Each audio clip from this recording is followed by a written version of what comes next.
There's a battle out there, and we can all see it, but it is not what you think.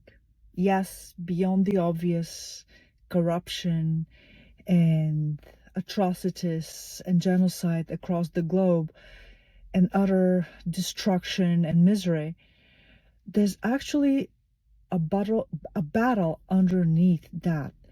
And the sights and the actual stakes are very, very different from what it appears on the surface. What I'm going to say here is not that you should not go and stand for justice and fight against corruption. My question here is, do you want to win? Because when you draw your lines and you go and you start protesting, or you stand up for against the corruption, or sometimes you stand by your own principles, there's an element there that is missing, and we need to first become aware of it before we actually start winning our battles, the high level battles. And the issue is that of energy. And I don't mean energy in the crude physical sense. Yes, you have to run the errand, you have to go and do things, and you have to sweat and pull an all-nighter probably and go through the effort to ensure that the voting system is fair and not rigged, or that the people in suffering places do get the water or the food.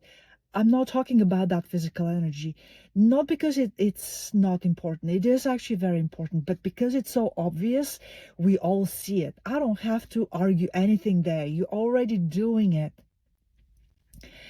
I'm going to talk about the subtle energy, because that is where we miss. We continue, many of us, to miss that. And because of that, we lose our battles. We get dejected, depressed, disillusioned sometimes, or we can just go and lose our tempers and go into succumb to the violence. The point is, until you recognize that subtle energy playing underneath the surface of all the world conflict, you're always going to be on the losing end. It doesn't matter which side you are. And for that, first, you have to recognize that there is a subtle energy underneath this physical world. And two, you have to recognize that you are constantly letting that energy leak out of your system, drain out of your system, and weakening your system. How does it look? On the surface, you might be looking fine. However, every time when you feel tired, disillusioned, dispirited, you see, we even say dispirited. Someone has robbed you of your spirit. What does this mean? On the subtle energy level, that means that you have allowed your energy to be drained, your subtle energies to be drained. You can say this person stole it from me, and those villains did that, and they rigged it, and the media. And yes, they do, but ultimately you actually have the power to choose, do I allow my energy to be siphoned or not? And so until the day when you say no more, I'm going to go work on that, and I'm going to stop the siphoning out of my energy, and I'm going to do my practice so that I can actually keep it and I get to use it. I get to determine where my energy goes. We will always be on the receiving end, on the losing end of any battle. It doesn't matter how the battles are presented to us on TV, in the media. You can vote this way, it's not going to work well. You can vote the other way, it's not going to work. You can decide to not vote, and it's not going to work. So you're getting the picture, right? Because you have to address the issues, the flow of subtle energies under the obvious surface. If you have, and many of us, many people around me have energy practices. So if you have done Tai Chi, Qigong, yoga, Reiki, I practice Jin Shin Jutsu. If you have followed, if you have watched my other videos, so I have ways to harmonize my energy. But there's also a very powerful way that we have to sooner or later address. You can do this with the hands, and you can do your exercises, But it all goes back into the mind. You have to decide to remain in control of your energy. I like to practice Jinshinjutsu, and I do it. I also like yoga, and I go once a week to a Qigong, Tai Chi / yoga class. But no amount of practice can help me keep my energy when, as soon as I go home, I hop on the news, read the latest news, and I get angry. Because through my anger, I lose a lot of energy factors. Let's say for every drop of subtle energy that you retained and harmonized, 10 times more, 10 drops leak out when you're angry. I know that. I've had anger issues for more than half of my life, but it's fear. So this is where the emotions are. This is not just some like abstract fuzzy thing. Don't be angry, don't be fearful. The world is for the courageous. We're talking about literal training of your subtle energies. And yes, that will show up eventually in fatigue and dejection, but it will show up on 3 days later or a week later. So that you don't make the connection between the anger and the fear and some other emotion through which you allowed for your energy to be siphoned out. So, to be practical, I'll offer 2 approaches. One is the way I do Jinshinjutsu. When I catch myself in the midst of the emotion, it's very difficult to say stop fearing. So what do I do? The simplest thing is to actually hold your fingers. And because fear and anger have been dominant in my life, I tend to gravitate towards 2 specific fingers. The middle finger is when you find yourself in the midst of anger. It doesn't stop the anger, but hold it. Hold it for 10, 15, 20 minutes and see how your body feels.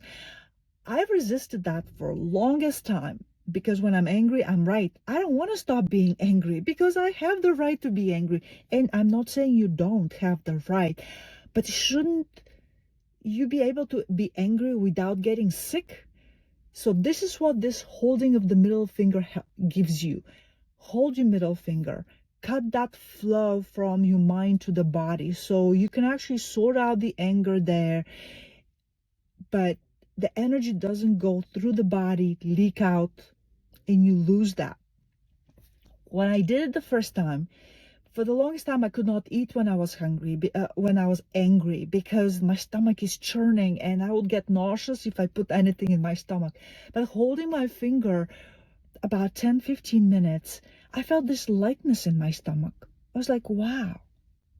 I was still angry a little bit, but then again, I got distracted and got so excited. So try that. Next time you catch yourself in that angry state, go fight for your causes. Stand up for the people who have been abused or used.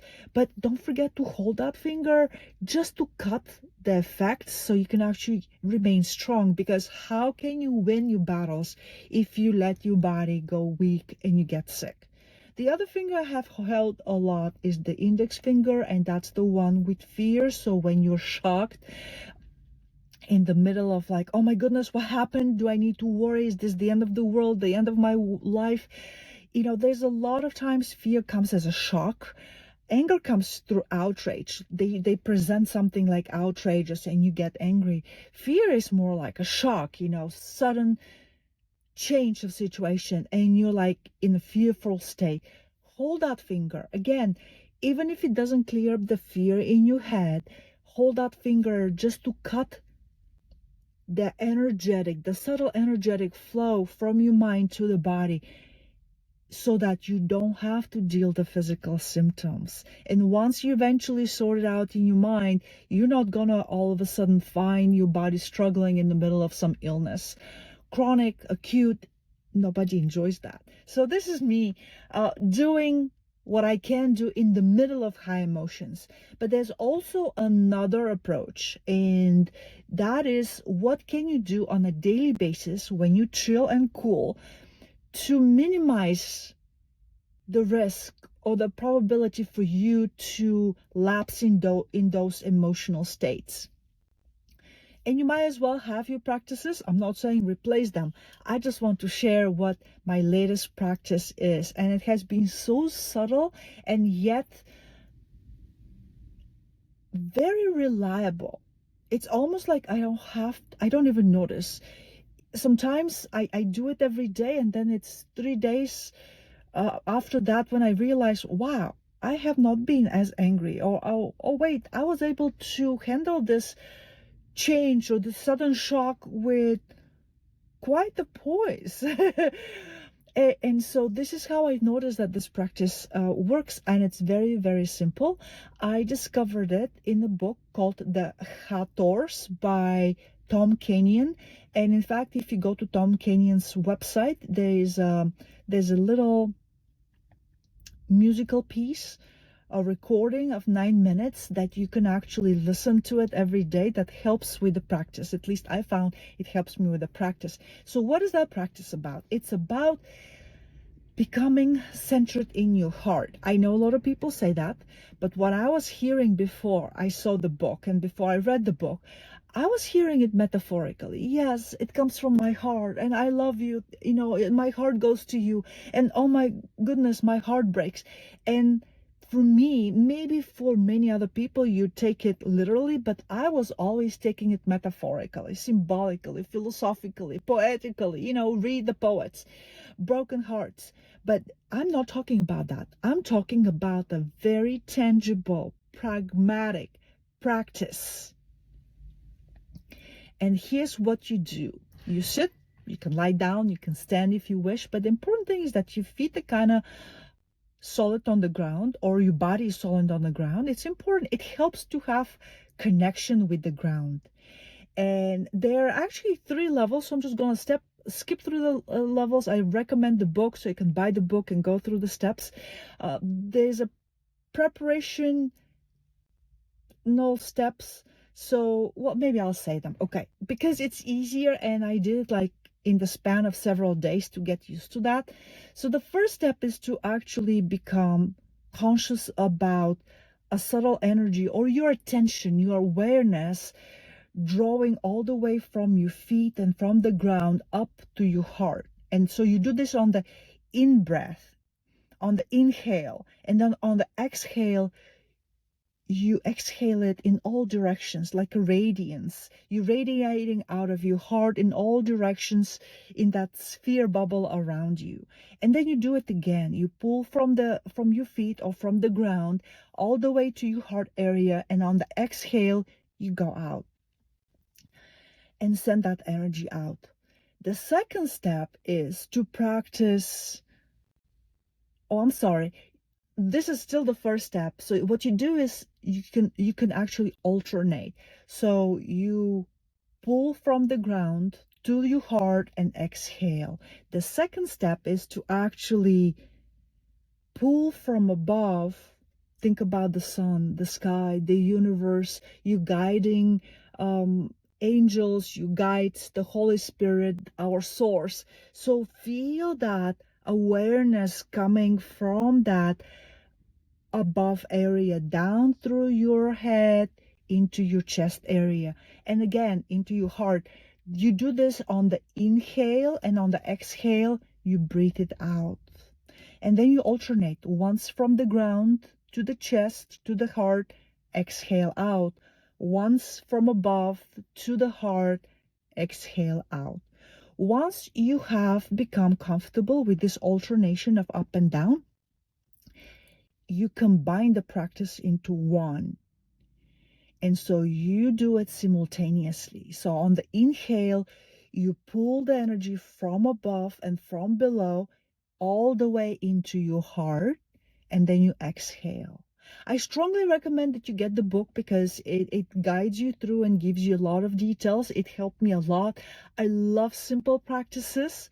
There's also another step, but I'm going to stop and pause there. If you want to know that other step into this exercise that makes it even more spectacular in terms of effect and power over your overall energetic state throughout the day, check out that book. It's called The Hathors by Tom Kenyon. This is not affiliate link. I don't have any connection with that.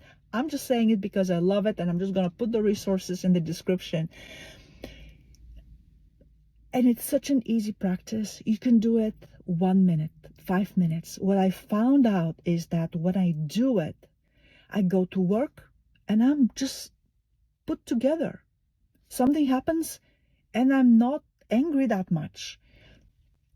And because I'm not angry, I'm able to keep my cool and actually push back.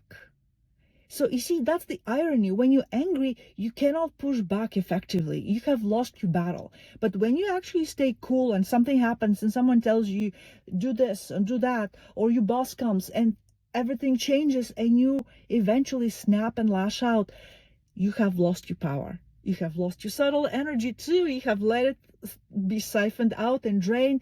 And down the road, what you're seeing is, again, dejection and being dispirited and eventually physical illnesses. But staying put together is how you actually can push back. And that is how you can actually win your battles.